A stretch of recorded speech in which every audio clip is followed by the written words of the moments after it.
Hello student, my name is Nandini. स्वागत है आप सभी का एक बार फिर से हमारे इस न्यू करंट अफेयर सेशन में। आज के सेशन की चर्चा का विषय है पाकिस्तान का वो इनविटेशन जो रिसेंटली भारत के प्रधानमंत्री मोदी जी को दिया गया है। पाकिस्तान इस मौके की तलाश में काफी समय से था कि भारत के साथ उसकी जो बातचीत है वो फिर से स्टार्ट हो जाए और उसे ये मौका मिल गया है एससीओ समिट के रूप में।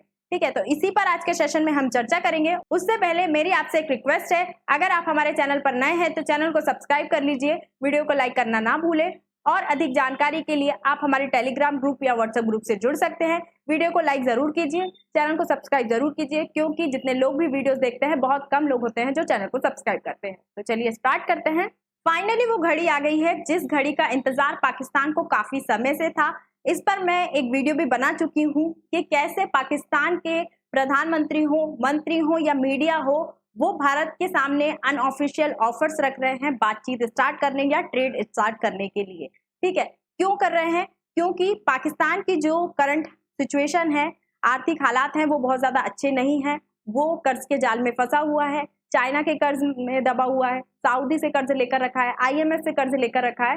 तो पाकिस्तान की जो आर्थिक स्थिति है वो ज्यादा अच्छी नहीं है, साथ ही जो ट्रेड है वो भी उसका चल नहीं रहा है। तो इसीलिए पाकिस्तान चाहता है भारत के साथ अपने संबंधों को फिर से सामान्य करना, जिसके लिए पाकिस्तान की ओर से बहुत बार कोशिश की जा चुकी है। लेकिन अगर हम बात करें 2015 के बाद से भारत में हुए उरी या फिर पुलवामा हमले जैसे आतंकवादी हमलों के बाद भारत का ये क्लियर स्टैंड रहा है कि हम एक ऐसे देश जो आतंकवाद को बढ़ावा देता है, हमारे देश में इतनी बड़ी बड़ी आतंकवादी घटनाओं को अंजाम देता है, उनके लिए जिम्मेदार होता है, उसके साथ भारत किसी भी प्रकार का संबंध नहीं रखना चाहता है। साथ ही 2019 के बाद जब जम्मू कश्मीर से 370 धारा हटाई थी, तब से भारत और पाकिस्तान के जो संबंध है और भी ज्यादा खराब हो गए थे, बातचीत और ट्रेड भी बंद हो गया था, जिसका असर भारत पर तो कुछ ज्यादा पड़ा नहीं, भारत के ट्रेड पर इसका कुछ ज्यादा असर नहीं पड़ा, लेकिन पाकिस्तान को इससे एक भारी नुकसान उठाना पड़ा। इसी कारण पाकिस्तान अब भारत से फिर से बातचीत स्टार्ट करने के नए नए बहाने ढूंढता रहता है।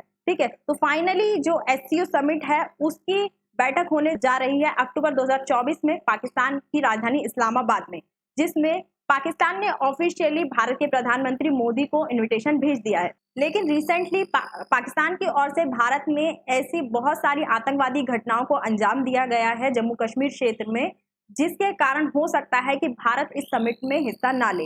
हमने देखा रियासी हमला देखा, जिस तरीके से जो बस है उस पर हमला किया जाता है और वो खाई में जाकर गिर जाती है, जिसमें बहुत सारे जो तीर्थ यात्री हैं वो उनकी मृत्यु हो जाती है, एक बच्चा जिसमें शामिल रहता है उसकी भी मृत्यु हो जाती है। तो इतने जो भयानक हमले पाकिस्तान की ओर से किए जा रहे हैं, तो क्या भारत इस समिट में हिस्सा लेने जाएगा?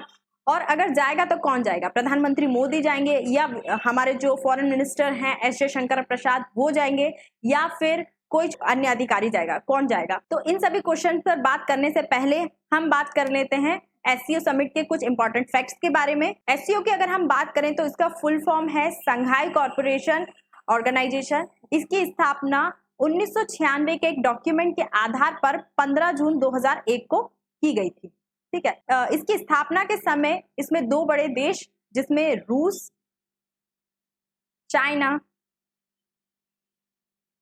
और तजाकिस्तान, उज्बेकिस्तान, ये 5 देश इसमें शामिल थे जो ग्रुप ऑफ 5 के नाम से जाना जाता था। तो जो दो बड़े देश या ताकतवर देश कहें तो इसमें थे रूस और चाइना, और इन्हीं देशों ने एक ऐसे संगठन की कल्पना की थी जिसमें इनके पड़ोसी देश शामिल हों और इस क्षेत्र के जो देश हैं उनमें आपसी सहयोग और उनके संबंधों को मजबूत करने के लिए एक संगठन बनाने की नींव या फिर कहें पहल की गई थी। ठीक है, अगर हम बात करें कि इसमें प्रेजेंट में कितने देश शामिल हैं, तो इसमें प्रेजेंट में 9 देश शामिल हैं, जिसमें से 5 देश रूस, चाइना, तजाकिस्तान, उज्बेकिस्तान है। उनके साथ इंडिया, यहाँ पे आपको दिख रहा है इंडिया, ईरान, अभी जो नया देश बना है बेलारूस, पाकिस्तान, ये देश इसमें शामिल है। तो लगभग 9 देश शामिल हैं। भारत और पाकिस्तान की बात करें तो भारत और पाकिस्तान ने 2017 में इसकी सदस्यता हासिल करी और इसके पूर्ण सदस्य बने थे 2017 में, और सदस्य बनने के बाद भारत ने 2023 में इसकी अध्यक्षता की थी। जो 2023 की एससीओ समिट हुई थी उसकी बैठक भारत की राजधानी दिल्ली में की गई थी। लेकिन अगर हम बात करें कि भारत की क्या भूमिका है इस एससीओ समिट में, तो एससीओ समिट के जो भी देश हैं, इस क्षेत्र में शामिल जो भी देश हैं, इस क्षेत्र की शांति सुरक्षा को बढ़ाया कैसे जाए और आतंकवाद से कैसे निपटा जाए, इस क्षेत्र में भारत उससे संबंधित ठोस कार्रवाई से संबंधित अपनी बात को रखता है। ठीक है, और इसके लक्ष्य की अगर हम बात करें, जितने भी सदस्य देश हैं उनके बीच आपसी विश्वास को बढ़ाना, उनके मित्रता को बढ़ाना और जो भी डिस्प्यूट होते हैं, जो भी विवाद होते हैं, उसको मध्यस्थता से सुलझाना या फिर शांतिपूर्ण तरीके से उन विवादों को निपटाना, ये इसका मेन लक्ष्य है। साथ ही जो अन्य क्षेत्र हैं जैसे प्रौद्योगिकी, विज्ञान, अर्थव्यवस्था संबंधी सारे क्षेत्रों में जो भी सदस्य देश हैं उनके बीच सहयोग को बढ़ाना और इस क्षेत्र की शांति एवं सुरक्षा को सुनिश्चित करना। और इन सभी देशों के द्वारा ये डिसाइड किया गया था कि जब ये बना था एससीओ समिट, तभी ये डिसाइड किया गया था कि साल में 2 बार इस एससीओ समिट की बैठक की जाएगी। ठीक है, तो एक जो बैठक है वो इस साल की पहले ही हो चुकी है और ये इसकी दूसरी बैठक है जो पाकिस्तान की राजधानी इस्लामाबाद में की जा रही है अक्टूबर 2024 में, जिसके लिए पाकिस्तान की ओर से भारत के प्रधानमंत्री मोदी जी को इनविटेशन दिया जा चुका है। अब बड़ा क्वेश्चन ये आता है कि भारत की ओर से कोई जाएगा या नहीं, और जाएगा तो कौन जाएगा? प्रधानमंत्री मोदी जाएंगे, एस जयशंकर प्रसाद जाएंगे या किसी अन्य छोटे मोटे अधिकारी को भेजा जाएगा?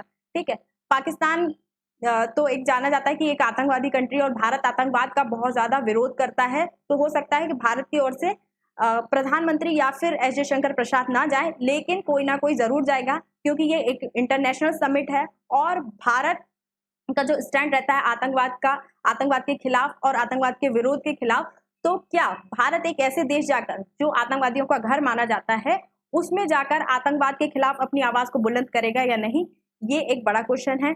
लेकिन कोई ना कोई तो जाएगा क्योंकि ये भारत के लिए भी बहुत ज्यादा इंपॉर्टेंट है एससीओ समिट। लेकिन जब जब भारत ने पाकिस्तान की और दोस्ती का हाथ बढ़ाया है, तब तब पाकिस्तान ने भारत की पीठ में खंजर घोंपा है, क्योंकि जब जब भारत से कोई बड़ा लीडर पाकिस्तान गया है, तब तब पाकिस्तान की ओर से भारत पर कारगिल, उरी या फिर पुलवामा अटैक जैसे बड़े हमले हुए हैं। तो इस बात की क्या श्योरिटी है या इस बात की क्या गारंटी है कि इस बार भारत पर कोई हमला नहीं होगा अगर भारत से कोई बड़ा लीडर पाकिस्तान की यात्रा पर जाता है?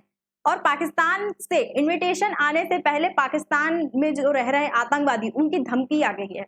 पाकिस्तान में रह रहा एक मोस्ट वांटेड आतंकवादी जिसे भारत ने वांटेड घोषित करके रखा है या डिक्लेयर करके रखा है, जिसका नाम है फरतुल्ला गौरी, उसने टेलीग्राम में एक वीडियो बनाकर भारत पर जो बड़े बड़े क्षेत्र हैं, दिल्ली हो या फिर मुंबई हो, ऐसी मेट्रो सिटीज को टारगेट करने को कहा है।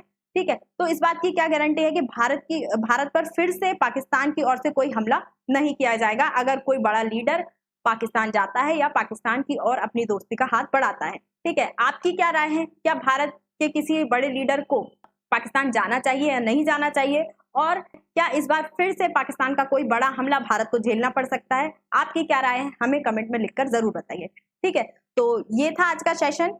आई होप आपको ये वीडियो अच्छी लगी होगी। अगर आपको ये वीडियो अच्छी लगी है तो चैनल को सब्सक्राइब कर लीजिए, वीडियो को लाइक कर दीजिए और अधिक जानकारी के लिए आप हमारे टेलीग्राम ग्रुप या व्हाट्सएप ग्रुप से जुड़ सकते हैं। Thank you.